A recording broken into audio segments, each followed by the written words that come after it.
Une curieuse aventure, fit le docteur. Oui, mes amis, j'ai eu vraiment une curieuse aventure.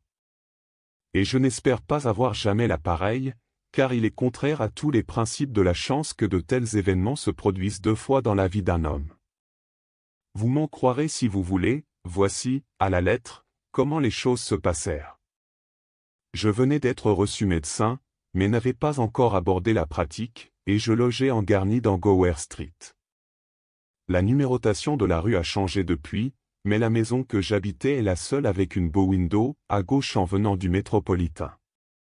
Une veuve du nom de Murchison gérait l'immeuble, elle avait pour locataire un ingénieur et 3 étudiants en médecine. J'occupais une chambre sous les toits, la moins chère de toutes, et si peu qu'elle me coûtât, c'était encore plus que je ne pouvais me permettre. Mes pauvres ressources diminuaient à vue d'œil, et je sentais plus impérieusement chaque semaine la nécessité de faire quelque chose. Cependant, je répugnais à l'exercice de la médecine, car tous mes goûts me portaient vers la science, et plus spécialement vers la zoologie, pour laquelle j'ai toujours eu un faible. J'avais presque renoncé à la lutte, et me résignais déjà aux misères de l'existence professionnelle, quand je me trouvais, dans des circonstances extraordinaires, au bout de mes indécisions. Un matin, j'avais mis la main sur un numéro du Standard, j'en explorais de ci de là le contenu, et les nouvelles faisant défaut, j'allais jeter le journal, mais, tout d'un coup, en tête de la colonne des annonces, mes yeux rencontrèrent les lignes suivantes. On demande, pour 1 ou 2 jours, les services d'un jeune médecin. Indispensable homme vigoureux, maître de ses nerfs, résolu, connaissant l'entomologie, et renseigné de préférence sur coléoptères. Se présenter en personne, aujourd'hui même, avant midi, 77 bis, Brook Street. J'ai déjà dit mon goût très vif pour la zoologie. L'étude des insectes m'intéressait entre toutes, et j'avais, entre tous les insectes, étudié les scarabées. Les collectionneurs de papillons ne manquent pas, mais les scarabées comptent des variétés infiniment plus nombreuses, et chez nous, plus accessibles, ce qui explique que j'eusse tourné vers mon attention et formé une collection qui comprenait bien une centaine de variétés. Quant aux autres particularités requises dans l'annonce, je me savais capable de dominer mes nerfs, et j'avais gagné le prix du lancement des poids aux épreuves sportives entre hôpitaux. J'étais l'homme manifestement désigné pour la fonction vacante. 5 minutes plus tard, un cab me portait vers Brook Street. Chemin faisant, je réfléchissais, tâchant à conjecturer de mon mieux quelle sorte d'emploi pouvait réclamer des qualités aussi singulières. De la vigueur, de la résolution, une éducation médicale, et la connaissance des scarabées, comment se concilier entre elles ces diverses exigences? Puis, il y avait ceci de décourageant que la situation, loin d'être stable, dut, au contraire, prendre fin d'un jour à l'autre. Plus j'y songeais, moins je comprenais, mais, au bout du compte, j'en revenais toujours à me dire que, quoi qu'il arrivât, je n'avais rien à perdre, puisque j'avais épuisé mes ressources et que n'importe quelle aventure, même désespérée, venait à son heure pourvu qu'elle m'apportât honnêtement quelques souverains. On craint d'échouer quand on peut avoir à payer son échec, la fortune n'avait rien à tirer de moi en cas d'insuccès. Je ressemblais aux joueurs décavés à qui l'on permet encore de tenter la chance. La maison portant le numéro 77 bis de Brook Street était une de ces tristes mais imposantes demeures, brunes de couleur, plates de façade, respectables et solides d'aspect, où se reconnaît le style des Georges. Un jeune homme en sortait au moment où je descendais du cab, et je le vis s'éloigner rapidement dans la rue. Mais j'observai qu'en passant devant moi il me jeta un regard où la curiosité se mêlait de malveillance. Sa rencontre me parut d'un bon augure, car il avait tout l'air d'un candidat évincé, et le dépit qu'il ressentait de mon arrivée signifiait sans doute que la place demeurait libre. Je gravis plein d'espoir les larges degrés du perron, et soulevant le lourd marteau de la porte, je frappai. Un valet de pied, en poudre et livré, vint m'ouvrir. Évidemment, j'avais affaire à des gens riches et du grand monde. « Vous désirez, monsieur ?» interrogea le domestique. « J'ai lu dans le Standard. »« C'est bien. Lord Linchmer va vous voir à l'instant dans la bibliothèque. » Lord Linchmer ? Je connaissais le nom, mais il ne me rappelait pour l'instant rien de précis. Je suivis le domestique, et il m'introduisit dans une vaste pièce meublée de livres, où était assis, derrière un bureau, un homme de petite taille, à la figure avenante, mobile et soigneusement rasé, avec de longs cheveux gris brossés en arrière. Il m'examina des pieds à la tête, d'un œil malicieux et pénétrant, tout en tenant de la main droite ma carte que le domestique lui avait remise. Puis il sourit avec satisfaction, et je compris qu'extérieurement du moins il me trouvait à sa convenance. « C'est mon annonce qui vous amène, n'est-ce pas, docteur Hamilton ?» demanda-t-il. « En effet, monsieur. Remplissez-vous bien les conditions stipulées ? » « Je le crois. » « Vous êtes un homme solide, si j'en juge sur les apparences ? » « Très solide. »« Et résolu ? » « Il me semble. » « Avez-vous jamais su ce que c'est que de se sentir exposé à un danger imminent ? » ?»« Jamais. » « Croyez-vous qu'en pareil cas vous auriez de la décision et du sang-froid ? » ?»« Je l'espère. » « Et moi, j'en ai la conviction. Ce qui, chez vous, m'inspire surtout confiance, c'est que vous ne prétendiez pas savoir par avance ce que vous feriez dans une situation où vous vous trouveriez pour la première fois. J'ai idée que, dans la mesure où des avantages personnels s'imposent, vous réalisez l'homme que je cherche. Ceci établi, passons au second point. Lequel ? Parlez-moi des scarabées. Je le regardai pour voir s'il plaisantait, au contraire, il se penchait avidement par-dessus son bureau, et il y avait dans ses yeux comme une angoisse. « J'ai peur que vous ne sachiez pas grand-chose des scarabées, » cria-t-il. « Mais pardon, monsieur. C'est le seul sujet scientifique sur lequel je sache vraiment quelque chose. J'ai plaisir à vous l'entendre dire. Parlez-moi donc des scarabées. » Et je lui parlai des scarabées. Je n'affirmerai pas que j'en dis rien de très original, mais j'en déterminai brièvement les caractères en m'étendant sur l'espèce la plus commune, non sans faire quelque allusion aux spécimens de ma petite collection et à certaines études sur les nécrophores que j'avais publiées dans le journal de la science entontologique. Quoi ? Vous ne seriez pas collectionneur, peut-être, s'exclama Lord Linchmer. Vous ne voulez pas dire que vous soyez vous-même collectionneur ? Les yeux lui dansaient de joie. Mais alors, vous êtes l'homme même que je cherche à Londres. Je pensais bien que parmi 5 millions d'individus il devait exister, cet homme.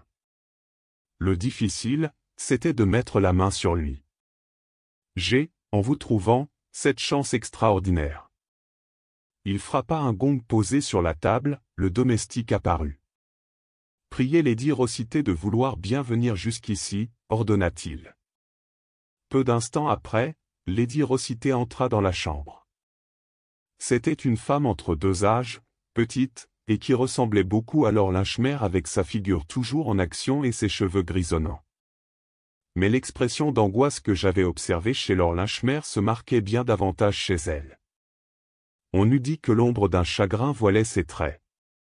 Au moment où Lord Linchmer me présenta, elle tourna pleinement vers moi son visage, et j'aperçus, avec une pénible surprise, au-dessus de son sourcil droit, une entaille à demi cicatrisée longue de 2 pouces. Bien qu'en partie dissimulée par du taffetas, je pus me rendre compte que la blessure était sérieuse et récente. « Evelyn, » dit Lord Linchmer, « le docteur Hamilton réalise de tout point notre programme. Il collectionne les scarabées et leur a consacré plusieurs articles. » « Vraiment ?» fit Lady Rossiter. « En ce cas, vous avez, je suppose, entendu parler de mon mari. Quiconque s'occupe de scarabées connaît de nom Sir Thomas Rossiter. » Un faible rayon de jour commença de déchirer pour moi les ténèbres de cette affaire. Il s'établissait enfin un rapport entre ces gens et les scarabées. Sir Thomas Rossiter possédait en l'espèce la réputation du savant le plus autorisé au monde. Il avait fait de l'étude des scarabées l'objet même de sa vie, et il avait écrit sur ces insectes un ouvrage qui épuisait la matière. Je me hâtai d'assurer Lady Rossiter que j'avais lu cet ouvrage et l'estimais à sa valeur. « Connaissez-vous mon mari ? » demanda-t-elle. « Non, répondis-je. »« Vous le connaîtrez, » intervint Lord Linchmer, avec décision. Lady Rossiter, debout derrière le bureau, lui mit sa main sur l'épaule. Ainsi confrontés, il n'y avait pas de doute qu'ils ne fussent frères et sœurs. Réellement, dit-elle, vous sentez-vous prêt pour cette épreuve, Charles? C'est généreux à vous, mais vous m'emplissez de crainte. Sa voix tremblait d'émotion, et je crus deviner chez lui un trouble égal, nonobstant ses efforts pour n'en laisser rien paraître. Oui, oui, ma chère, tout est réglé, convenu, et pratiquement, je ne vois pas d'autre moyen. Il n'y en a certainement pas d'autre. Je ne vous abandonnerai jamais, Evelyne, jamais. Tout marchera bien, comptez Y, tout marchera bien. C'est comme un décret de la Providence qu'un instrument aussi parfait nous tombe dans les mains. Ma position devenait embarrassante, je sentais qu'on avait momentanément oublié ma présence. Mais Lord Linchmer revint tout d'un coup à moi et à mon engagement. Ce que j'attends de vous, docteur Hamilton, c'est que vous vous mettiez entièrement à ma disposition. Je désire que vous m'accompagniez dans un court voyage, que vous restiez sans cesse à mon côté, et que vous me promettiez de faire, sans me poser aucune question, tout ce que je puis avoir à vous demander, si déraisonnable que cela vous semble. Voilà qui est beaucoup exigé, répliquai-je. Impossible, malheureusement, de m'expliquer davantage, car j'ignore moi-même le tour que prendront les choses. Rassurez-vous, d'ailleurs, je ne vous réclamerai rien que votre conscience n'approuve, et je vous garantis qu'au bout du compte vous aurez quelque fierté d'avoir contribué à une aussi bonne œuvre. En supposant que tout finisse bien, fit Lady Rossiter. C'est juste, en supposant que tout finisse bien, répéta Lord Linchmer. Et les conditions? Demandai-je. 20 livres par jour. L'énormité du chiffre me stupéfia, et sans doute mon visage trahit ma surprise. Vous n'aurez pas manqué, dit Lord Linchmer, d'être frappé, à la lecture de mon annonce, par la rare combinaison de qualités qu'elle exige. Des dons aussi variés veulent qu'on les paye tout leur prix. Je ne vous cache pas que vous aurez une tâche ardue, sinon même dangereuse. Il se peut d'ailleurs qu'1 ou 2 jours suffisent pour tout terminer. Plaise à Dieu. Soupira la sœur. Ainsi, docteur Hamilton, puis-je bien compter sur votre aide? N'en doutez pas, répondis-je. Vous n'avez qu'à me dicter mon devoir. Et d'abord, vous allez rentrer chez vous, faire un paquet de tout ce qu'il vous faut pour un séjour de peu de durée à la campagne. Nous partirons ensemble de la gare de Paddington cet après-midi à 3h40. Et nous irons loin? Jusqu'à Pangbourne. Rendez-vous à 3h30 devant la bibliothèque. J'aurai nos billets. Au revoir, docteur Hamilton. À propos, il y a 2 choses que j'aimerais vous voir emporter si vous les avez, en premier lieu, votre collection de scarabées, puis, une canne, la plus grosse et la plus lourde possible. On pense bien que je ne laissais pas de me livrer à 1000 réflexions depuis l'instant où je quittais Brook Street jusqu'à celui où je retrouvais à Paddington Lord Linchmer.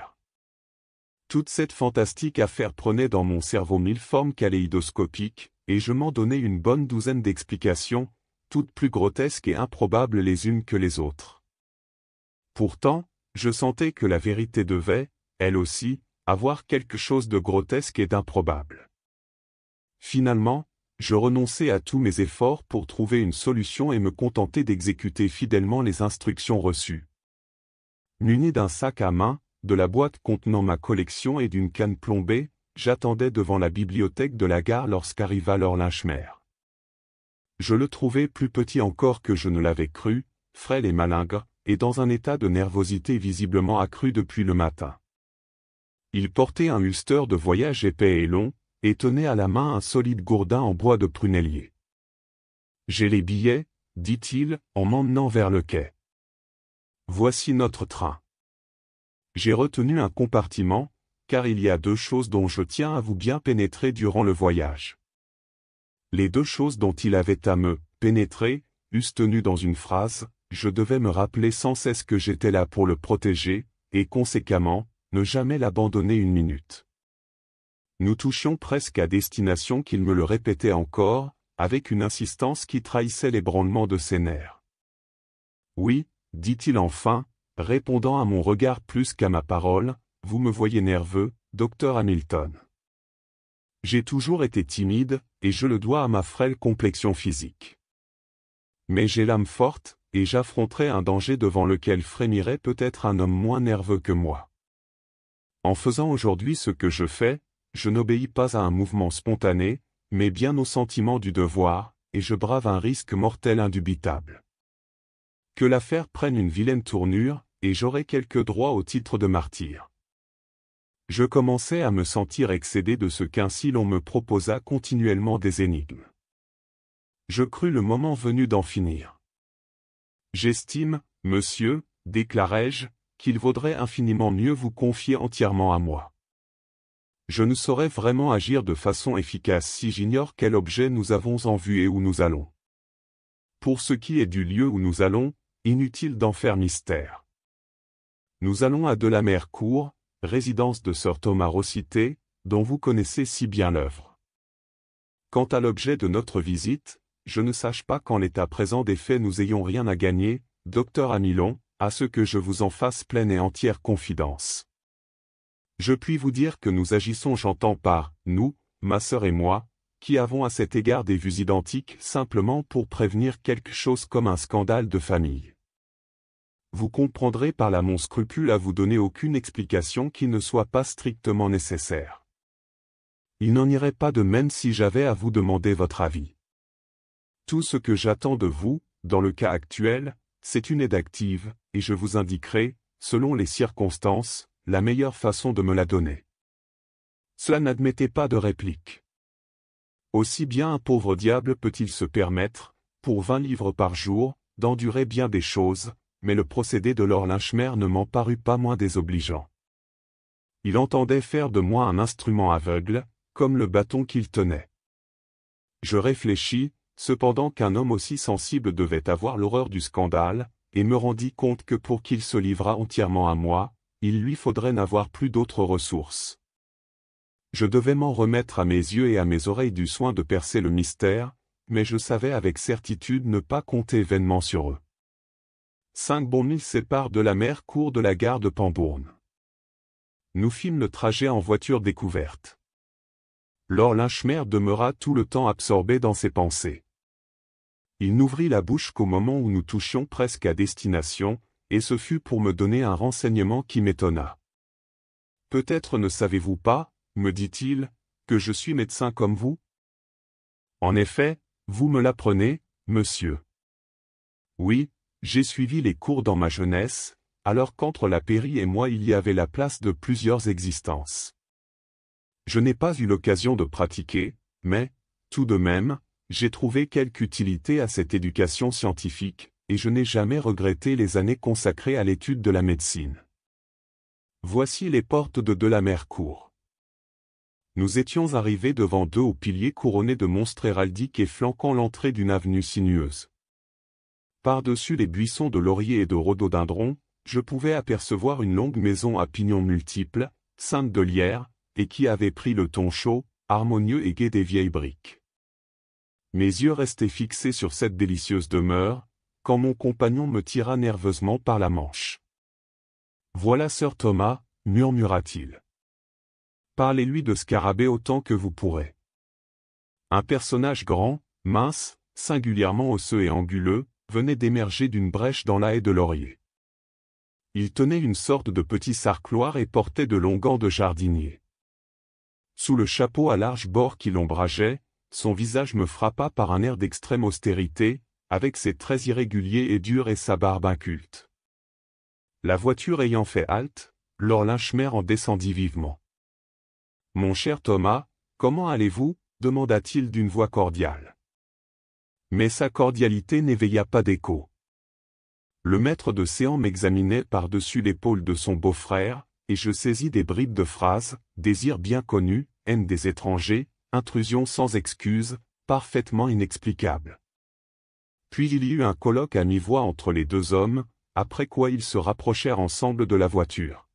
« Docteur Hamilton, permettez que je vous présente à Sir Thomas Rossiter, me dit Lord Linchmere. Vous découvrirez avec lui une étroite affinité de goût. Je m'inclinai. Sir Thomas, immobile et raide, m'observait sévèrement par-dessous le large bord de son feutre. Lord Linchmer m'assure, fit-il, que vous avez, sur les scarabées, certaines connaissances. Que savez-vous donc sur les scarabées? Ce que j'en ai appris dans votre ouvrage sur les coléoptères, Sir Thomas, répliquai-je.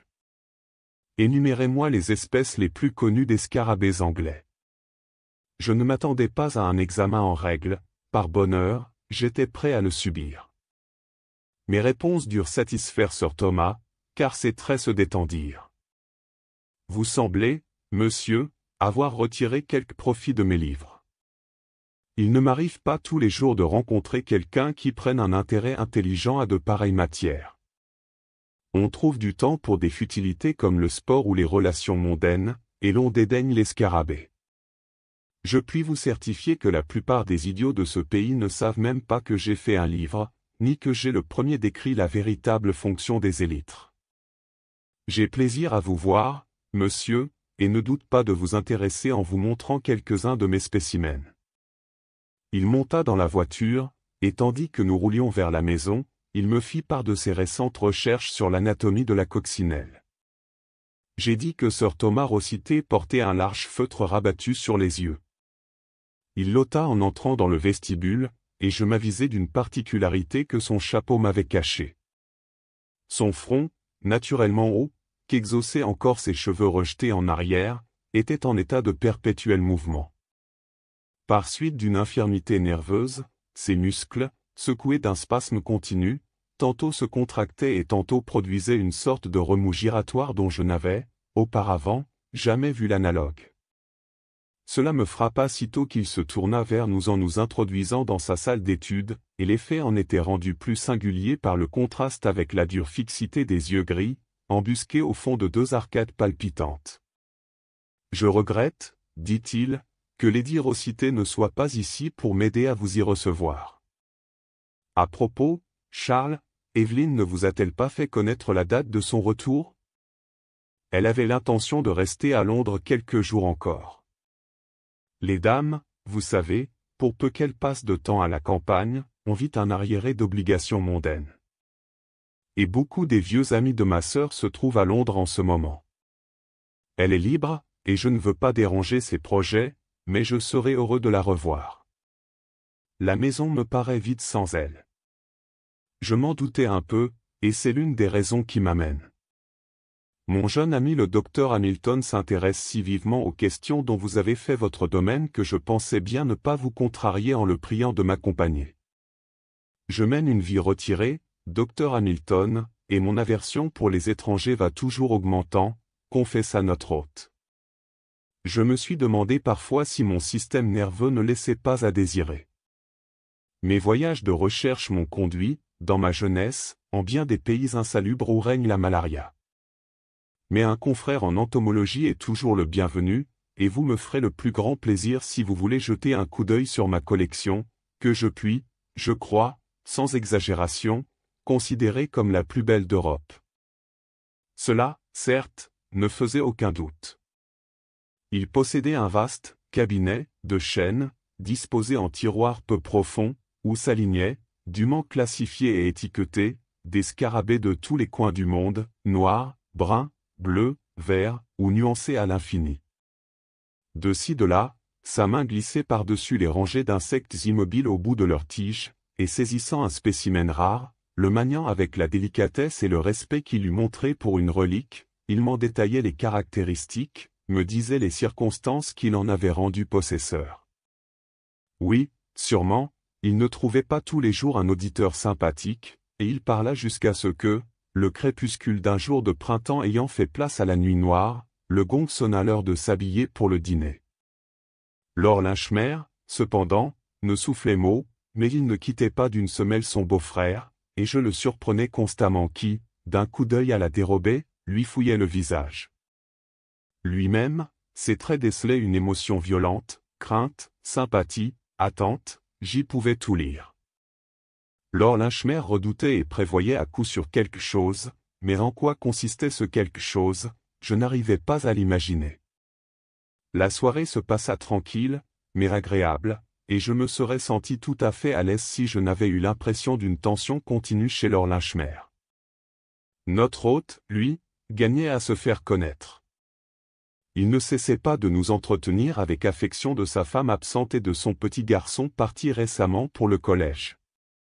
Sans eux, disait-il, la maison n'était plus la même. S'il n'avait eu ses études scientifiques, il n'aurait su comment tuer ses journées. Après le dîner, il nous tint un moment compagnie dans la salle de billard, et finalement, alla se coucher de bonne heure. Alors, pour la première fois, je vins à concevoir des soupçons sur l'état mental de Lord Linchmer. Notre hôte une fois retiré, Lord Linchmer me suivit dans ma chambre. « Docteur, marmonna-t-il précipitamment, il faut que vous veniez avec moi. C'est chez moi que vous aurez à passer la nuit.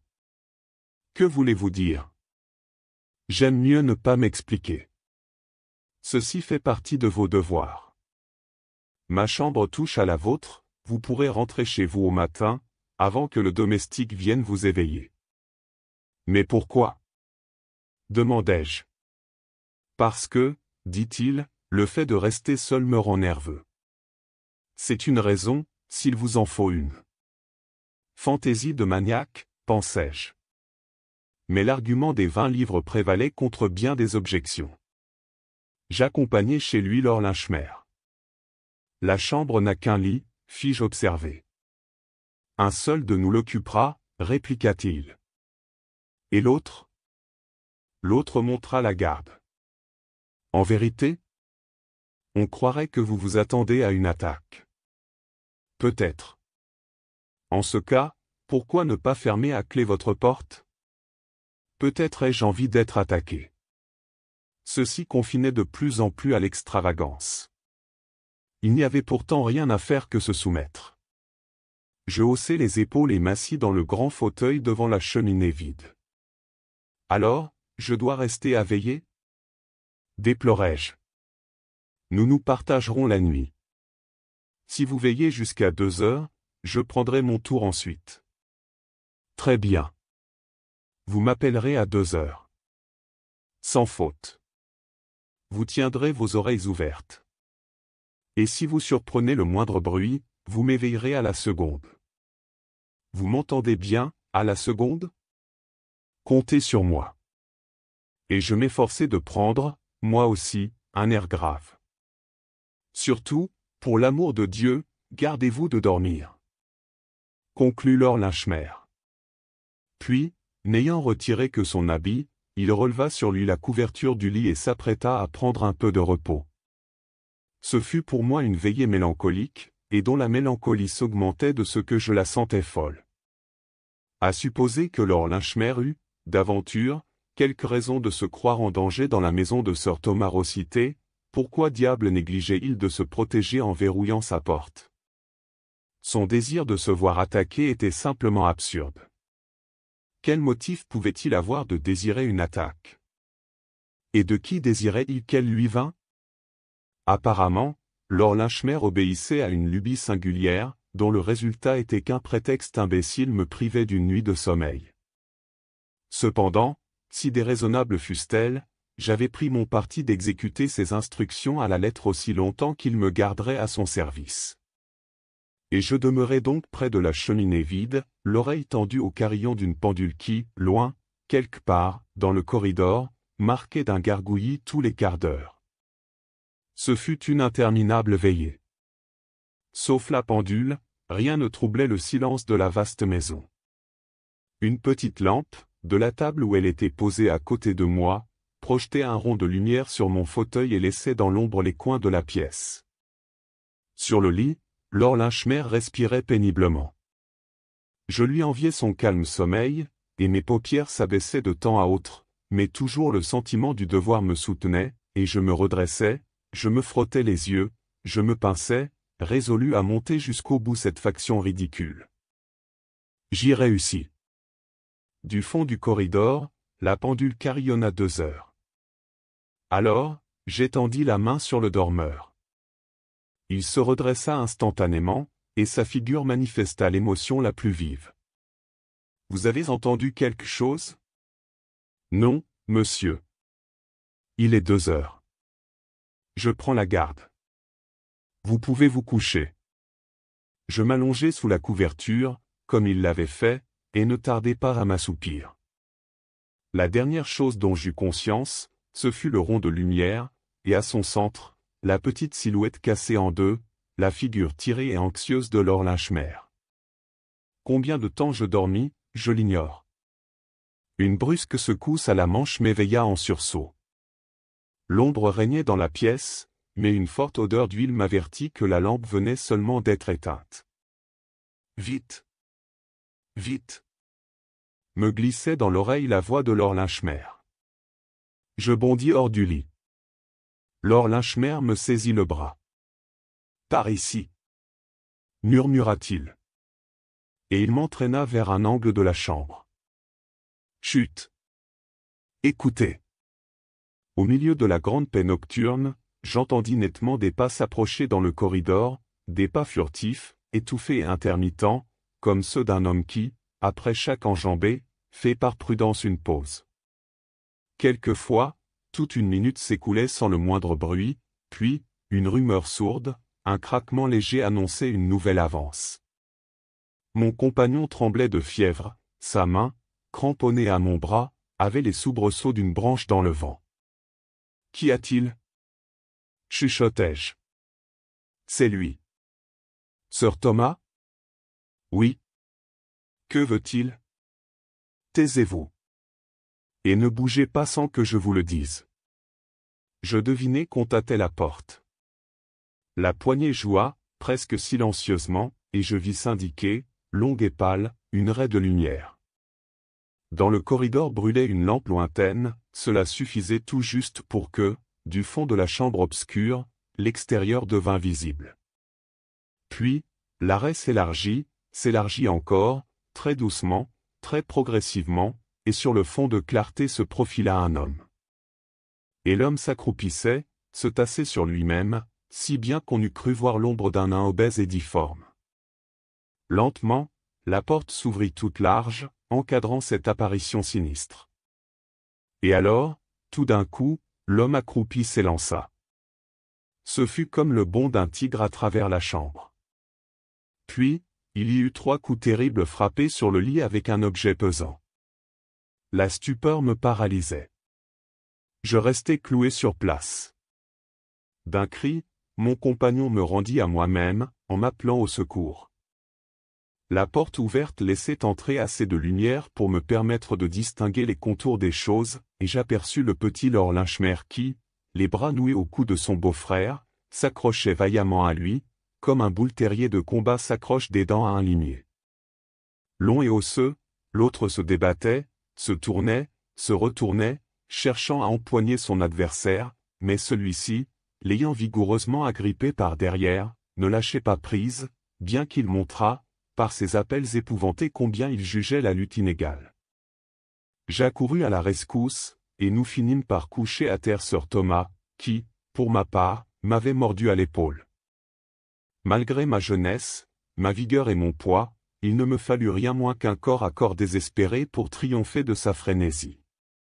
À la fin, nous lui liâmes les bras avec la cordelière de sa robe de chambre. Je lui tins les jambes tandis que Laure Linchmer essayait de rallumer la lampe. Cependant, des pas pressés résonnaient dans le corridor, attirés par nos cris, le maître d'hôtel et les 2 autres domestiques firent irruption dans la chambre. Nous n'eûmes plus de peine, avec leur aide, à maîtriser notre prisonnier, qui gisait sur le parquet, les yeux en feu, l'écume aux lèvres. Un simple coup d'œil permettait de se rendre compte que l'on avait affaire à un fou furieux, le lourd marteau tombé au pied du lit attestait ses intentions meurtrières. « Pas de violence !» nous dit Laure Linchmer, comme nous relevions le malheureux, qui luttait encore. Une période d'abattement va suivre la crise. Je crois que la voilà déjà qui vient. En effet, les convulsions diminuèrent, la tête, comme appesantie de sommeil, retomba sur la poitrine. Nous transportâmes Laure Rossité dans son appartement et l'étendîmes sur son lit, inanimé, la respiration haletante. Que 2 hommes restent à le veiller, prescrivit Laure Linchmer. Et maintenant, docteur Hamilton, ajouta-t-il, si vous voulez bien revenir dans ma chambre, je vous donnerai une explication que mon horreur du scandale m'a peut-être fait différer trop longtemps. Advienne que pourra, vous n'aurez jamais lieu de regretter ce que vous aurez fait cette nuit. Et quand nous fûmes seuls. Quelques mots, poursuivit-il, vous mettront au courant de toute l'affaire. Mon pauvre beau-frère est le meilleur garçon du monde, le plus affectueux des maris, le plus digne des pères. Mais il descend d'une famille marquée du sceau de la folie. Plus d'une fois déjà il a eu de ces accès homicides, d'autant plus triste qu'il s'attaque de préférence aux personnes qu'il aime le mieux. Nous n'avons envoyé son fils au collège que pour le préserver du danger, et il a dirigé l'une de ses tentatives contre sa femme, ma sœur, qui a pu s'enfuir avec les blessures dont vous avez vu les marques sur elle, hier, à Londres. Vous supposez bien qu'à ses heures de bon sens il n'a de tout cela nulle conscience, et qu'il rirait si l'on venait prétendre qu'il fût capable en certains cas de faire du mal aux gens qu'il aime. Une des caractéristiques habituelles de ces sortes de maladies, c'est l'impossibilité absolue d'en convaincre les malades. Naturellement, nous nous préoccupions avant tout d'empêcher qu'il n'en vînt au crime. Mais l'affaire n'allait pas toute seule. Il vit en reclus et ne voit pas de médecin. Il importait cependant qu'un médecin pût avoir la certitude de sa folie, car, sauf en de très rares occasions, il est sain d'esprit comme vous et moi. Heureusement, divers symptômes signalent toujours l'approche de ces crises et nous prémunissent contre le danger. Telle est plus spécialement cette contorsion nerveuse du front que vous aurez remarqué. Ce phénomène précède régulièrement de 4 à 5 jours un accès furieux. La dernière fois qu'il se produisit, Lady Rossiter partit pour Londres sous un prétexte quelconque et se réfugia dans ma maison de Brook Street. Il me restait à faire devant un médecin la preuve de la folie de Sir Thomas, condition indispensable pour le mettre hors d'état de nuire. Mais, d'abord, comment faire entrer chez lui un médecin? Je me rappelais sa passion pour les scarabées et sa sympathie pour quiconque la partage. J'insérai une annonce dans les journaux, et j'eus la chance de vous trouver. Il me fallait un gaillard de bonne trempe, car je savais que la folie de Sir Thomas ne pouvait se manifester que par une tentative de meurtre, et j'avais toute raison de croire qu'elle me viserait, puisqu'aux heures de crise il a pour moi l'affection la plus vive. Cette tentative, je ne savais pas si elle se produirait de nuit, je le présumais, car, en général, ces sortes de crises éclatent vers l'aube. Bien que très nerveux moi-même, je ne voyais aucun autre moyen de soustraire ma sœur à l'effroyable danger qui la menaçait. Je ne vous demande pas si vous consentez à signer ce certificat d'aliénation mentale. Sans nul doute. Mais il faut 2 signatures. Vous oubliez que moi aussi j'ai le diplôme de médecin. Voici les papiers, sur cette table. Si vous voulez bien les signer, nous pouvons dès demain faire emmener le malade. C'est ainsi que je rendis visite à Sir Thomas Rossiter, le fameux entomologiste. Ainsi également que je gravis le premier échelon du succès, car Lady Rossiter et Lord Linchmere, devenus pour moi des amis fidèles, n'ont jamais oublié l'aide que je leur ai fournie dans le besoin. Sir Thomas a quitté la maison de santé. On le dit guéri. Je crois néanmoins que si je revenais passer une autre nuit à Delamercourt, je pousserais le verrou de ma porte.